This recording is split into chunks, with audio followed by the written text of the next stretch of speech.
آج چوئنسار صاحب نے مولانا عبدالعزیز صاحب کے حوالے سے لال مسجد کے حوالے سے بھی گفتگو کی اور مولانا عبدالعزیز نے کل فیس بک پر سماجی رابطوں کی اس ویب سائٹ پر اپنا ایک بیان جاری کیا. اس بیان میں انہوں نے کچھ ایسی باتیں کی جو ایسا فرقہ وارانہ رنگ دیتی ہیں کہ ہم اپنے پروگرام میں وہ چلا نہیں سکتے. انہوں نے کہہ دی ہے ہم کہیں گے تو لیگل ایکشن ہو جائے گا, مگر جو باتیں ان کی طرف سے کی گئی ہیں, ایک تو وہ بہت زیادہ فرقہ واریت کا عنصر ان میں شامل تھا, وہ الزامات لگا رہے تھے, مگر ساتھ ساتھ انہوں نے یہ بھی کہا,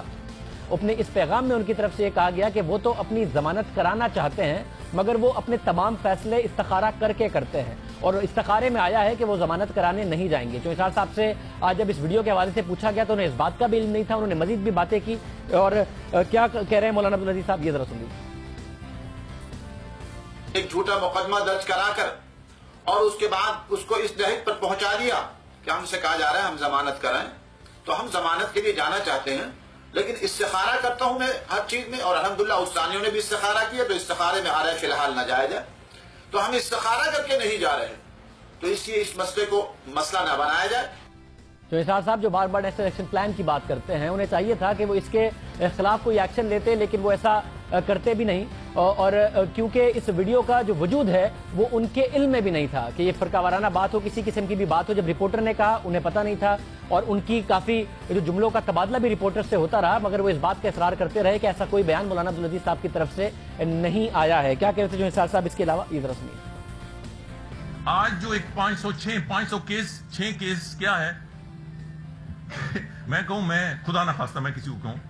میں آپ کو جان سے مار دوں گا. میں اب تفصیل میں نہیں جانا چاہتا, یہ سینٹ میں پولیس رپورٹ کہتے, میں نہیں بولوں تو بہتر ہے. یہ ان کیسز کی نوعیت کے حوالے سے کہہ رہے تھے جس کا ذکر سینٹ میں ہے, جس کا ایشو سماجی رہنما جبران ناصر کی طرف سے اٹھایا گیا ہے, مگر جب ان سے بار بار اس ویڈیو کے بارے میں پوچھا گیا جو ہم آپ کو دکھا رہے ہیں جس میں بہت کچھ فرقہ وارانہ بھی ان کی طرف سے کہا گیا ہے, تو وہ لا علم تھے. کیا کہہ رہے تھے ذرا سنیے. یہ کس نے کہا ہے؟ دیکھیں نا جی, نہیں کوئی بیان نہیں آیا, نہیں میں نے اس کی تصدیق کی ہے, کوئی بیان ان کی طرف سے نہیں چھپا, میں نے تصدیق کی ہے اس بات کی. سو ہم کیوں ایک ایسی چیز کو دائیں بائیں سے نہیں چھپنا حقیقت نہیں ہوتی. نہیں کسی پریس نہیں ایک یار, اب سب شور مچانے سے تو کوئی نہیں ہوگا نا. مجھے دکھائیں. جیسا صاحب نے کہا یہ بات مجھے دکھائی جائے, سینٹ میں تفصیلی جواب دیں گے اور چاہتے ہیں کہ نیشنل میڈیا پہ وہ دکھایا جائے, پھر تمام سینیٹرز کے جوابات جنہوں نے آواز اٹھائی ہے وہ بھی دکھائے جائیں. جبران ناصر ہمارے ساتھ موجود ہیں جنہوں نے یہ معاملہ سارا اٹھایا, سینیٹرز کو باقاعدہ طور پر کوریئر کی ساری ایویڈنس, اور اس ایویڈنس کی بنیاد پر, اس ثبوت کی بنیاد پر سینیٹرز نے, فرحت اللہ بابر نے جو ہمارے پروگرام میں بھی موجود تھے, یہ سارا کا سارا معاملہ ٹیک اپ کیا. اور اہم بات یہ ہے اس سارے معاملے سے پہلے جب ہمارے پروگرام میں بھی یہ بات کی گئی ہے تو وہ اس حوالے سے کی گئی ہے کہ رول آف لا ملک میں ہونا چاہیے, اور رول آف لا اس حد تک ہونا چاہیے کہ ایسا نہ ہو کہ ایک حد تک آپ ایک معاملے کو چھوٹ دیتے جائیں, اس پر نرمی رکھیں, اور جب معاملہ حد سے تجاوز کر جائے تو آپ کو آپریشن کرنا پڑے. آپ آپریشن ایسا کریں جو مس مینج ہو جائے, وہ مس مینج اس حد تک ہو جائے کہ خون بہے تو ساری دنیا آپ پر تنقید کرے, تنقید ایسی کرے کہ وہ پاکستان کی تاریخ کا ایک سیاہ باب بن جائے, تو تاکہ خون خرابہ نہ ہو, تاکہ آپریشن نہ ہو, رول آف لا کے ذریعے ہی معاملہ حل کیا جائے, تاکہ بعد میں حالات خراب نہ ہو اور ریاست پاکستان پہ تنقید نہ ہو رہی ہو, قیاس آرائیاں نہ ہو رہی ہو, جھوٹ نہ بولا جا رہا ہو, خواتین کو ہیومن شیلڈ بنا کر نہ استعمال کیا جا رہا ہو. اس سے پہلے رول آف لا کے لیے اور عدالتی حکم کے لیے اس معاملے کو روک لیا جائے. خون خرابہ کوئی نہیں چاہتا, خون خرابہ ہونا بھی نہیں چاہیے, آپریشن تک نوبت جانی بھی نہیں چاہیے, اس سے پہلے معاملات کو کرٹیل کیا جانا چاہیے. جبران ناصر ہمارے ساتھ موجود ہے. جبران, آپ نے ایویڈنس بھیجی ہے سینیٹرز کو, سینیٹرز نے سٹینڈ لیا ہے. چوئنسار صاحب کی نظر میں جو تاثر آیا کہ وہ اتنا بڑا معاملہ نہیں ہے, چھوٹی موٹی دھمکی اور اس کے اوپر بنیاد بنا کر یہ ساری بات کی جا رہی ہے, اتنا بڑا کرائسس پیدا ہو گیا ہے, آپ کو یقین ہے کہ آپ کی بھیجی ہوئی ایویڈنس ٹھیک ہے؟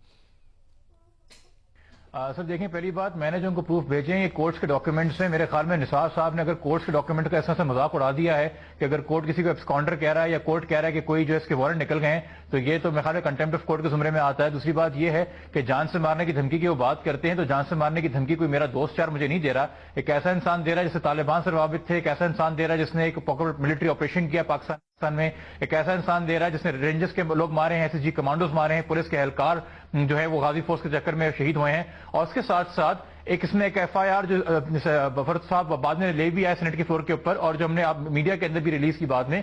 295A کے تحت ایک FIR کٹی ہے جو کہ ریلیجس آفینس ہے، کہ جان بوجھ کے مذہبوں کو یا فقوں کو آپس میں لڑوانا، اور اس FIR کو SHO اپارا تھانہ یعنی کہ ان کا خود کا کہتے ہیں نمائندہ انٹیریئر منسٹری کا فائل کرتا ہے، جس کی سزا 10 سال تک ہے، اور اس کے اندر جو نامزد ساتھ میں لوگ ہیں عبدالعزیز کے، وہ پورے کے پورے جتنی بھی سرغنہ ہیں، جتنی بھی ٹاپ کیڈر ہے اہل سنت والجماعت، جو کہ ایک بینڈ آؤٹ فٹ ہے۔ مارچ 2015 کا PTV ورلڈ کو دیا گیا ہوا چودھری نثار صاحب کا خود کا انٹرویو ہے کہ اہل سنت والجماعت ایک بینڈ آؤٹ فٹ ہے، یہ ان کے اپنے الفاظ ہیں۔ ان کے ساتھ اسلام آباد میں کھڑے ہو کے عبدالعزیز اگر شیعہ مسلک کو یا کسی اور مسلک کو نفرت انگیز الفاظ استعمال کرتا ہے اور نفرتیں پھیلاتا ہے، تو یہ اگر میرے وزیر داخلہ کے لیے مذاق کی بات ہے تو مجھے اس سے زیادہ افسوس کسی اور بات پہ ہو نہیں سکتا۔ اور اگر یہ اتنی ہی معمولی FIR تھیں تو کیوں اسلام آباد کی اعلیٰ جو قیادت ہے پولیس کی اور جو اسسٹنٹ کمشنر ہیں وہ جا کے منتیں ترلے کر رہے تھے ایک دہشت گرد کے، ایک اکیوزڈ کے، ایک ایبسکانڈر کے، کہ بھائی تم بیل کرا لو، بھائی تم بیل کرا لو۔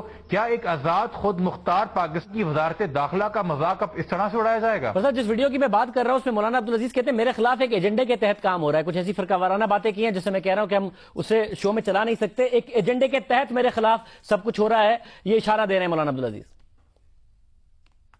سر کی ویڈیو میں نے بالکل دیکھی تھی اور مجھے بہت افسوس ہوا، عبدالعزیز صاحب نے خاص طور پہ بالخصوص یہ الفاظ استعمال کیے کہ شیعہ لابی، اور اس حد تک گئے کہ بولا انہوں نے کہ ISI میں، ملٹری میں، میڈیا میں جگہ جگہ شیعہ لابی ان کے خلاف کام کر رہی ہے۔ یہ دوبارہ میرے خیال میں پروٹیکشن آف پاکستان کے ایکٹ کے تحت ایک نیا مقدمہ درج ہونا چاہیے عبدالعزیز کے خلاف، کہ یہ ملک کو جو ہے یہ فقہ وارانہ جنگ میں جھونکنے کی بات ہے اور یہ سیکٹیرین ڈیوائڈ کریٹ کرنے کی بات ہے۔ کسی سیاسی پارٹی سے، کسی ملٹری اسٹیبلشمنٹ سے، کسی کیا کہتے ہیں میڈیا چینل سے کوئی ایسے روابط اس موومنٹ کے نہیں ہے۔ یہ اس طرح کے جو جملے بول کے مزید قوم کو لڑوانے کی بات کر رہے ہیں، اور پھر آپ بولتے ہیں کہ جی یہ تو ایک معمولی سی کھیل ہے، اس کے خلاف ہمیں سیریس نہیں ہونا چاہیے۔ اور میں اس چیز پہ بہت زیادہ مجھے افسوس ہے کہ یہ ایجنڈا، جس چیز کو آپ ایجنڈا کہتے ہیں، اور میرے خیال میں تو بڑا اچھا ایجنڈا ہے، یہ جو رول آف لا کے لیے ایجنڈا ہے، جو کہ قانون کی سرپرستی کے لیے ایک ایجنڈا ہے، یہ ایجنڈا اس وقت عمران خان صاحب کا کیوں نہیں ہے، اسفندیار ولی صاحب کا کیوں نہیں ہے، متحدہ قومی موومنٹ کا کیوں نہیں ہے، پیر پگاڑا صاحب کا کیوں نہیں ہے، PML کاف کا کیوں نہیں ہے، اور سب سے زیادہ PML نون چودھری نثار اور نواز شریف صاحب کا کیوں نہیں ہے؟ کیوں کوئی میڈیا چینل یا کیوں کوئی عام سول سوسائٹی موومنٹ جو ہے اس پہ روشنی ڈال رہی ہے؟ کیوں پارلیمنٹ کے اندر ہمارے اراکین جو ہمارے ووٹ لے کے آئے ہیں وہ اسلام آباد کی سیکیورٹی سے اتنے نظریں چرا رہے ہیں؟ اور میں اس بات پہ صرف افسوس ہی کر سکتا ہوں، اور میری امید ہے کہ یہ پارلیمنٹ ایک پولیٹیکل کنسنسس بنائے گی۔ کسی ملٹری آپریشن کے حق میں میں نہیں ہوں، میں نہیں چاہتا کہ دوبارہ سے جامعہ افضہ کی بچیوں کو ہیومن شیلڈ بنایا جائے، جس طرح سے ان بچوں کا دماغ خراب کر کے اسے وہ اپنی ڈھال بنا لیتا ہے اور خود موقع آنے پہ بہت جاتا ہے۔ بہت شکریہ جبران ناصر ہمارے ساتھ موجود تھے، اپنا موقف دے رہے تھے۔